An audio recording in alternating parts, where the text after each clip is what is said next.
"Something's wrong with your wife," the emergency room doctor said to my husband, his eyes flicking between us. "This is the third visit in 6 months, always after visiting your mother's house." Mark's arm tightened around my shoulders. "It's just bad luck. Food poisoning, maybe?" The doctor frowned, examining my chart. "These symptoms aren't consistent with typical food poisoning. Has she been under stress? Taking any new medications?" "No," I answered weakly, still fighting waves of nausea. I was perfectly fine until dinner at my mother-in-law's. "Coincidence?" Mark insisted, but I caught something in his voice, a flicker of doubt. As the doctor walked away, I turned to face my husband. "Mark, I think your mother is poisoning me." His face hardened instantly. "Emily, that's insane. Mom would never. Then why am I the only one who gets sick?" "Every single time." Before he could answer, his phone chimed with a text. He glanced down. "It's Mom, asking how you're doing." He showed me the screen. "Is Emily feeling any better? Should I bring over some of my special chicken soup tomorrow?" I felt cold despite the hospital blanket. "Tell her no. Tell her I'm never eating anything she makes ever again." It started on our second wedding anniversary. Mark and I had been married for 2 blissful years, living in Boston while his family remained in Connecticut. As a pharmacist, I'd built a promising career at Massachusetts General Hospital, while Mark worked his way up at a financial firm downtown. Vividly, I remembered how his mother Vivian had reacted when we announced our engagement 3 years earlier. A brittle smile that never reached her eyes, followed by immediate questions about prenuptial agreements and whether I planned to give up that pharmacy job after we had children. "She'll come around," Mark had assured me. "She's just protective." For our anniversary, Mark surprised me with a weekend trip to his hometown. "Mom's planning a special dinner," he said excitedly. "She hasn't seen us in months." I'd been apprehensive, but determined to make an effort. Vivian had always been cold toward me, the subtle digs about my appearance, the accidental exclusion from family photos, the way she'd refer to Mark's ex-girlfriend as the one who got away within my earshot. But she was his mother, and I was committed to trying. Her colonial-style house was immaculate, as always. Vivian, a widow of 5 years, greeted us in the driveway, hugging Mark for a full minute before offering me a stiff embrace. "Emily," she said, looking me up and down, "you look tired. City life must be so stressful." That night, she prepared an elaborate dinner. I still remember every detail: seared scallops with a white wine sauce, roasted vegetables, and for dessert, a chocolate souffle. "A toast," she'd said, raising her glass. To my wonderful son and his choices, her eyes lingered on me. By midnight, I was violently ill, vomiting, dizzy, with a rash spreading across my chest. Mark drove me to the local emergency room, where doctors diagnosed me with a severe allergic reaction. "What are you allergic to?" they'd asked. "Nothing that I know of," I'd replied weakly. "I've never had food allergies." They pumped me full of antihistamines and sent us home with a warning to avoid whatever had triggered the reaction. Mark attributed it to the scallops. "Maybe they weren't fresh," he suggested. I wasn't convinced. Only I had gotten sick, not Mark, not Vivian, both of whom had eaten the same meal. That was the beginning of a pattern. Every visit to Vivian's house ended with me ill. A Thanksgiving dinner left me with 3 days of mysterious stomach cramps. Christmas cookies resulted in hives. An Easter brunch sent me back to the emergency room with swelling so severe my wedding ring had to be cut off. Each time, Mark found a reasonable explanation. Each time, Vivian expressed theatrical concern while suggesting I might have a delicate constitution or psychosomatic tendencies. "Some people's bodies just reject happiness," she'd said once, patting my hand while I lay miserable on her guest bed. The statement was so bizarre I almost thought I'd hallucinated it. After the 3rd incident, I started paying closer attention. I noticed how Vivian insisted on serving me directly, how she'd hover until I took the first bite, how she'd watch me with an intensity that made my skin crawl. I began making excuses to avoid eating at her house. I'd claim to have already eaten or would develop sudden headaches that killed my appetite. Mark grew frustrated with what he saw as rudeness. She spends all day cooking for us, and you won't even taste it? You're hurting her feelings, Em. So I'd take small bites, push food around my plate, or secretly dispose of portions when no one was looking. It worked for a while. The incidents became less frequent, less severe. Until today, our 5th wedding anniversary. Another special dinner at Vivian's insistence. Mom's been planning this for weeks, Mark had pleaded. She wants to make up for last time. I'd relented, but with a plan of my own. I'd brought an antihistamine to take before dinner and a small container to collect samples of whatever she served me. As a pharmacist, I had colleagues who could help me test it discreetly. The meal started normally, tension disguised as politeness, Vivian dominating conversation with stories of Mark's childhood. Then came the coffee. I've made something special, Vivian announced, carrying a tray with 3 mugs. Mark, your regular black coffee. For me, chamomile tea. And for Emily, a vanilla latte. I know how you like those sweet drinks. The mug she placed before me had a strong vanilla scent, topped with frothy milk. As Vivian turned away, I noticed a fine white powder along the rim, not fully dissolved. It wasn't sugar. The particles were too fine, almost iridescent in the dining room light. My heart raced. Without thinking, I knocked the mug over, spilling coffee across the immaculate tablecloth. Oh! I'm so sorry, I gasped, jumping up as the liquid dripped onto the hardwood floor. Vivian's reaction was strange. Instead of concern about the spill, her eyes fixated on my face, searching for something. Disappointment flashed across her features before she composed herself. Accidents happen, she said tightly, rushing for paper towels. I'll make you another. No. The word came out sharper than I intended. I mean, no thank you. It's getting late, and we should probably head home soon. Mark frowned at me. We just got here 3 hours ago. And you haven't even had dessert. Mom made your favorite cheesecake. But I was already feeling it. Lightheadedness, a tingling sensation in my lips where the coffee had barely touched them. Whatever had been in that drink was potent enough that even minimal contact was affecting me. I don't feel well, I murmured, and it wasn't a lie. The room was starting to spin. I think I need some air. I stumbled toward the front door, barely making it to the porch before my knees buckled. The last thing I remember was Mark's panicked voice calling my name and, beyond him, Vivian standing in the doorway, her expression unreadable. The hospital released me the following morning. Blood tests showed elevated histamine levels, but couldn't identify a specific toxin.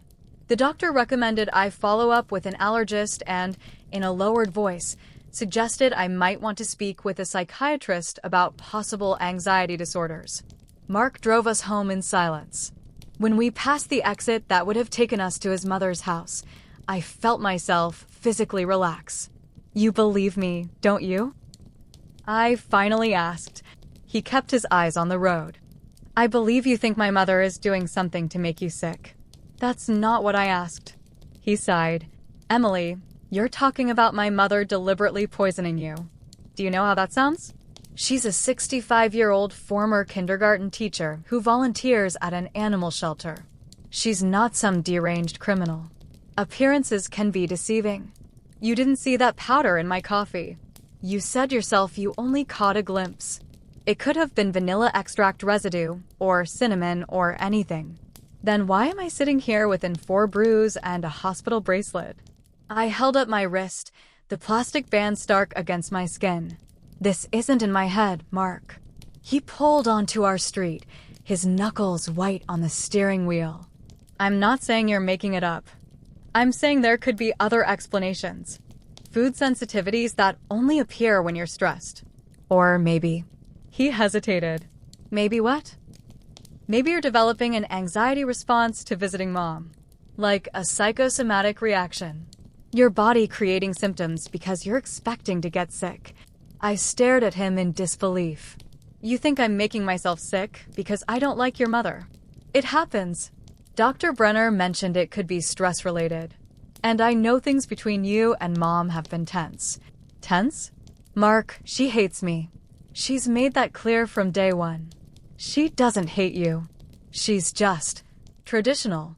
She had a very specific idea of who I'd end up with, and it takes her time to adjust her expectations. It's been 5 years, and things have gotten better. Remember last Christmas? She got you that nice scarf. I closed my eyes, exhausted. The nice scarf had been wool, despite Vivian knowing perfectly well I was allergic to wool. I developed a neck rash that lasted through New Year's. I'm not going back there, I said firmly. Not for visits, not for holidays. Nothing. Emily. I mean it, Mark. I think your mother is trying to hurt me, and until I can prove it one way or another, I'm not setting foot in her house. He pulled into our apartment building's garage and turned off the engine. Fine. I won't force you to go. But I'm not going to cut my mother out of my life because of this. I'm not asking you to. I'm just saying I need to protect myself. He nodded, but the distance between us in the car felt vast. The next morning, I called in sick to work and began researching. If Vivian was poisoning me, what was she using? My pharmacy training gave me a head start on identifying potential substances, things that would cause acute symptoms but leave the system quickly, avoiding detection in standard blood panels. I created a spreadsheet of every incident, correlating symptoms with what I'd eaten at Vivian's house. Patterns emerged. Coffee and desserts seemed to be the most common vectors. The symptoms were consistent with certain plant-based toxins. Nothing immediately lethal, but certainly debilitating. Mark left for work that morning without mentioning our conversation from the day before. Around noon, the doorbell rang. A delivery man held a large gift basket. Delivery for Emily Parker?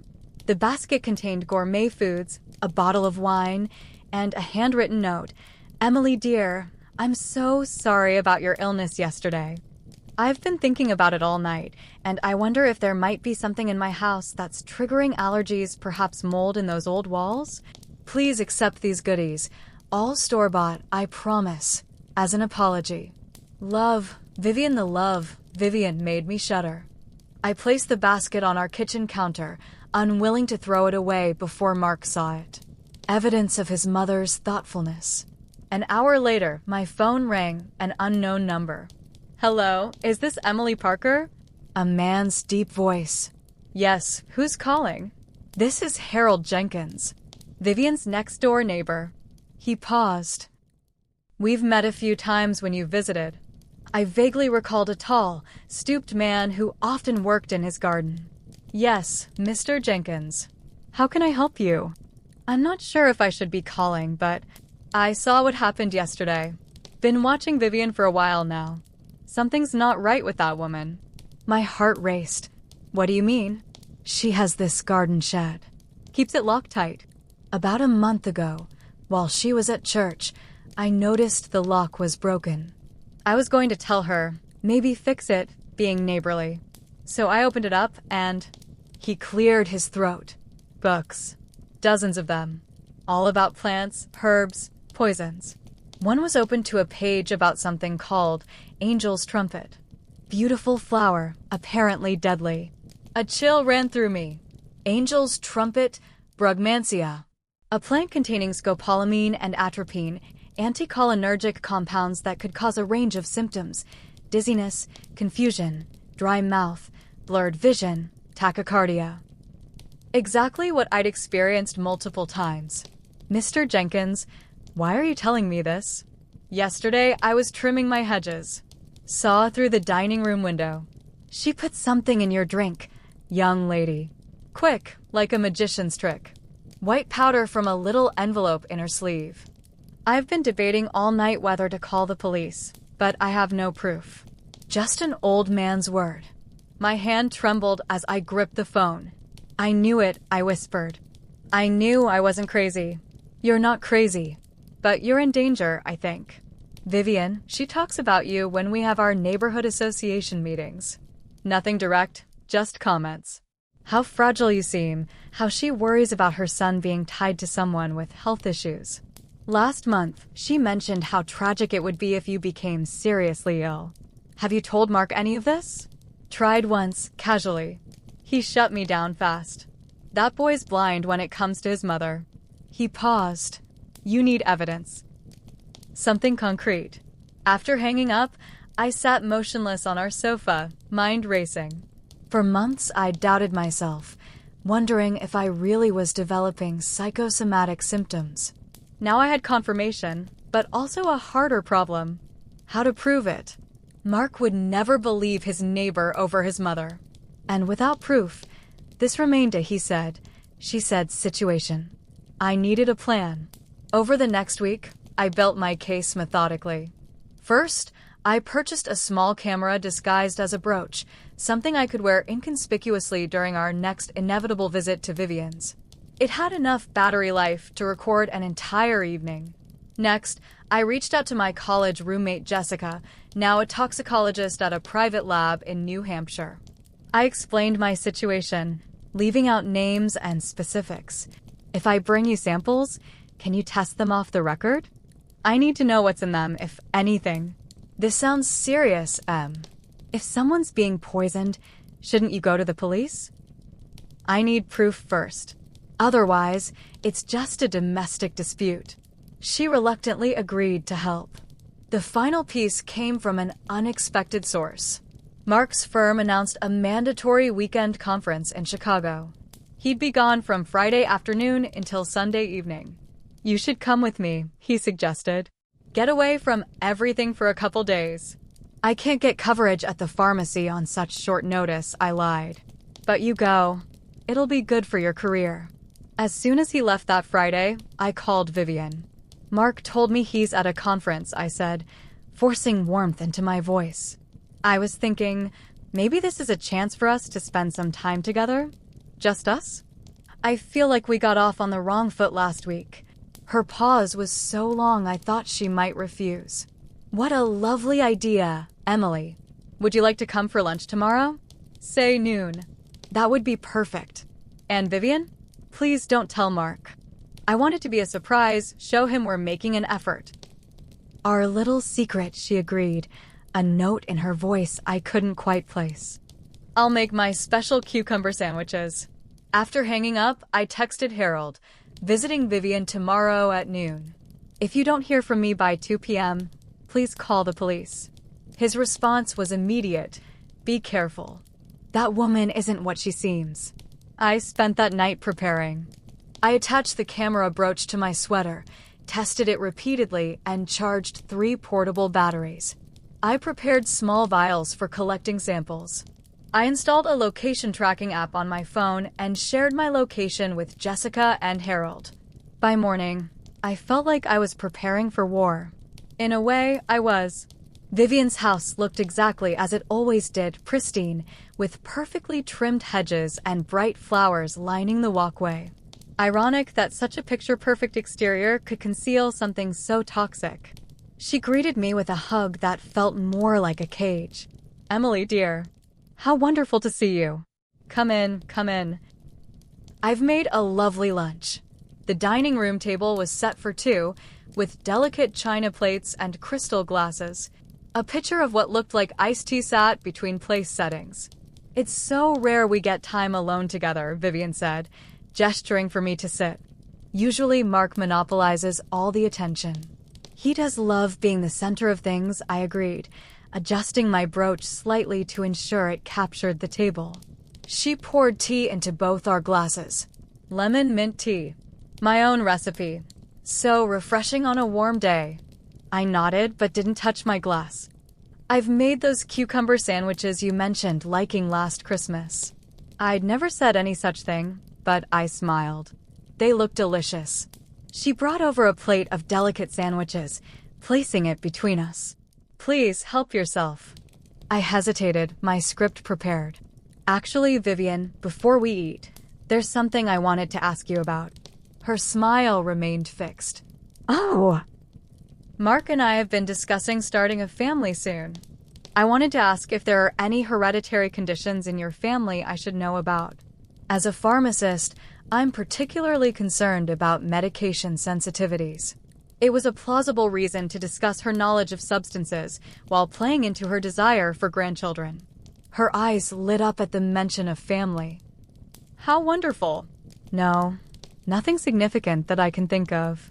Mark's father had high blood pressure, but that was lifestyle related. She paused. Though speaking of sensitivities, I've been so concerned about your recent episodes. It's strange, isn't it? I'm only ever sick after eating here. A shadow crossed her face, quickly replaced with concern. Environmental allergies can be so specific. Perhaps there's something in my detergent? Or garden pollens? Perhaps. Though it's curious that Mark never experiences any symptoms. Men tend to have more robust constitutions, she said dismissively. But please, you must be hungry. Eat while we talk. She pushed the sandwich plate closer to me. I took one, placing it on my plate without taking a bite. You mentioned your garden, I continued. Harold next door told me you're quite the herbalist. He was very impressed by your collection of plant books. Her hand, reaching for her tea, froze momentarily. Did he? Harold should mind his own business. My garden is just a hobby. He mentioned something called Angel's Trumpet. Apparently it's beautiful, but quite dangerous. The temperature in the room seemed to drop. Vivian's smile remained, but her eyes had gone cold. Angel's Trumpet is indeed toxic if misused. But many common plants are daffodils, foxglove, even apple seeds contain cyanide in small amounts. She tilted her head. As a pharmacist, you must know that the line between medicine and poison is often just a matter of dosage. I held her gaze, my heart hammering. Exactly. Intent matters. A doctor prescribing medicine intends to heal. Someone administering the same substance with different intentions is committing a crime. The pretense between us was evaporating.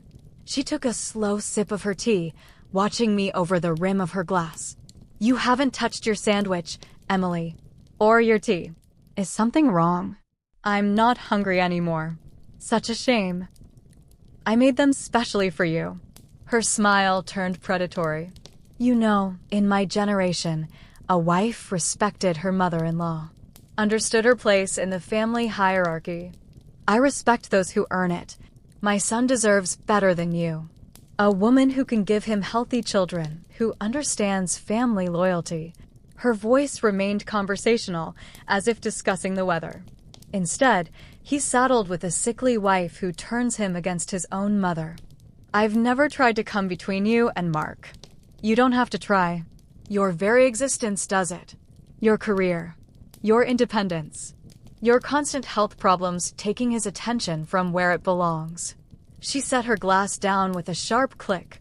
It would be better for everyone if you simply faded away. I felt a chill. Are you threatening me? Not at all. I'm simply observing that some people aren't meant for long lives. Fragile constitutions, you know. A tragedy, but these things happen. She glanced at my untouched tea. You're being very rude, Emily. I prepared lunch especially for you. Like you prepared that coffee last week? With this special ingredient. Her expression didn't change. I don't know what you're talking about. I think you do. I pulled a small voice recorder from my pocket, a backup to the camera. I think you've been systematically poisoning me for years. Small doses, just enough to make me sick without leaving evidence. Escalating gradually. How long before you miscalculate? Before accidental becomes lethal. She laughed, a cold sound. You have no proof of anything. Just the delusions of an unstable woman with mysterious ailments. Who do you think Mark will believe? The mother who raised him, or the wife who's constantly stirring up drama? Let's find out. I pulled out my phone and dialed Mark's number, putting it on speaker. When he answered, I spoke clearly.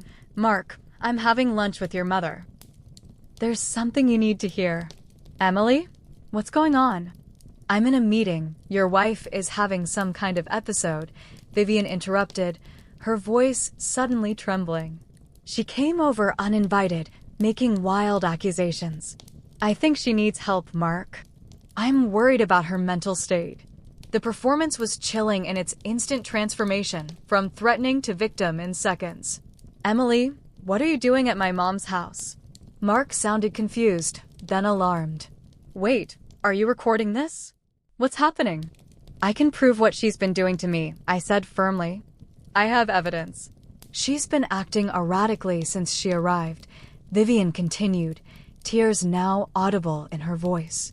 Refusing to eat, making accusations about poisoning. I think she needs professional help, sweetheart. Stop it, I snapped. Stop manipulating him. Mark, I'm hanging up, he interrupted. Emily, leave my mother's house right now. We'll discuss this when I get home tomorrow. The call ended. Vivian's tearful expression vanished, replaced with triumph. You see? Blood is thicker than water, dear. I stood, gathering my things. This isn't over. I think it is. She rose as well, following me to the door. Mark will never believe you over me. Never. By the time I'm finished, he'll be looking at involuntary psychiatric holds. At the threshold, I turned to face her one last time. Goodbye, Vivian. Her smile was coldly satisfied. I doubt we'll be seeing much of each other anymore. Such a shame about your health problems. As I walked to my car, I touched the brooch on my sweater, confirming it was still recording. I had captured every word. When Mark returned Sunday evening, our apartment was transformed. The dining table held printed documents, files labeled with dates, and a laptop queued to play video recordings. What is all this? He demanded, dropping his suitcase inside the door. Evidence, I replied simply. Sit down, Mark. It's time you learned the truth about your mother. Emily, this has gone too far. Breaking into Mom's house when I was away? I didn't break in. She invited me after I called her. Now sit down and watch. Reluctantly, he sank into a chair. I played the video first, high-definition footage from my brooch camera. It showed our entire conversation, including the moment when Vivian, thinking I was distracted, sprinkled white powder into my tea when she believed I wasn't looking. Mark's face paled. That doesn't prove anything. It could be sugar. I collected samples. I pointed to the vials. Jessica at MedTalks analyzed them. That sugar contains scopolamine, atropine, and hyoscyamine, anticholinergic compounds found in plants like angel's trumpet. Vivian has an extensive collection of books on toxic plants, verified by her neighbor Harold Jenkins. I laid out the toxicology reports, the recorded conversation, statements from Harold, and my comprehensive spreadsheet tracking every illness correlated with visits to Vivian's house. The pattern is undeniable, I finished. Your mother has been systematically poisoning me for years. Each incident slightly worse than the last. She admitted her intentions on camera. She wants me out of your life, by any means necessary. Mark sat in stunned silence, staring at the evidence before him. I couldn't read his expression, shock, disbelief, anger. Finally, he looked up at me. Why would she do this? Because she never thought anyone was good enough for her son. Because I threatened the relationship she had with you. Because she's mentally unwell and has been for a long time. He shook his head slowly. I can't. This is my mother we're talking about. People are complex, Mark. The loving mother you know and the woman who's been poisoning your wife can exist in the same person. He stood abruptly. I need air. I need to think. Take your time. The evidence isn't going anywhere. After he left, I sat alone at the table, surrounded by proof of a quiet war I'd been fighting for years. Relief mixed with sadness, relief at finally having validation, sadness for the family that would never be the same again. Mark returned 3 hours later, his eyes red-rimmed but resolute. I called Mom, he said hoarsely. Asked her directly if she'd ever put anything in your food or drinks. Know what she said? I waited. That sometimes a mother has to protect her son from his own mistakes. He rubbed his face. Not a denial. Not shock at the accusation. Just justification. I reached for his hand. He let me take it, his fingers cold. I'm sorry, I said softly. I know how much this hurts. All these years, he murmured. All those times you were sick. I thought. I accused you of. You couldn't have known. She's your mother. He squeezed my hand. What do we do now? That depends on you, I said carefully. We have options. We could go to the police. Attempting to poison someone is a serious crime. Or we could handle this privately. With conditions, she gets psychiatric help. She stays away from us. And if we have children someday? The question hung in the air between us. We both knew the answer. A woman who would poison her daughter-in-law could never be trusted around grandchildren. She needs help, Mark. Professional help. Whether that comes through the courts or privately is up to you. He nodded slowly. Let me think about it. But whatever happens with her, I need you to know I believe you. I'm sorry I didn't believe you sooner. It wasn't a solution, but it was a beginning. For the first time in years, I felt safe in my own marriage. In the months that followed, our lives transformed. Mark confronted his mother with the evidence, offering her a choice: voluntary psychiatric treatment or criminal charges. Initially, she denied everything, despite the video evidence. Then she raged, accusing me of fabricating evidence to turn her son against her. Finally, facing the undeniable truth and the threat of public exposure, she agreed to enter a residential psychiatric facility. Diagnosis: delusional disorder with narcissistic features. The doctors told us it had likely been developing for years, possibly since her husband's death, but had gone untreated because she functioned normally in most aspects of life. Mark struggled with guilt, therapy sessions often leaving him drained as he processed decades of manipulation. Sometimes I'd find him staring at old family photos, reconciling the mother he thought he knew with the woman who had systematically poisoned his wife. Harold Jenkins became an unexpected ally, visiting us in Boston and filling in gaps from years of observing Vivian from next door. She was always off, he told us over dinner one evening. The way she controlled your father, the way she isolated you as a child. I should have said something sooner. As for me, the nightmares gradually subsided. No more phantom nausea before family visits, no more scanning food for suspicious powders. My body slowly healed from years of intermittent poisoning. We moved to Seattle 6 months later, a fresh start across the country. Mark accepted a transfer within his company, and I found a position at a research hospital specializing in toxicology. Sometimes the best way to heal is to understand what hurt you. Vivian remains in treatment, her contact with Mark limited to supervised phone calls. She still doesn't fully accept responsibility, but there are moments of clarity when the mother he remembers shines through the illness. Last week, I discovered I'm pregnant. When I told Mark, his joy was tempered with an unspoken question. What about his mother? She'll never be alone with our child, I said firmly. That's non-negotiable. He nodded, pulling me close. We'll protect our family, no matter what. As I lay in bed that night, hands resting on my still flat stomach, I wondered about the invisible wars that happen within families, the subtle poisons that aren't found in herbs or plants but in words, manipulations, and control. Those can be just as deadly, just as insidious.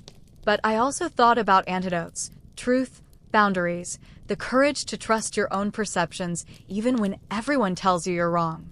Sometimes surviving means recognizing the poison before it kills you. I don't know what the future holds for us, for Mark's relationship with his mother, for our growing family. But I do know this. I trusted myself when it mattered most. That trust saved my life.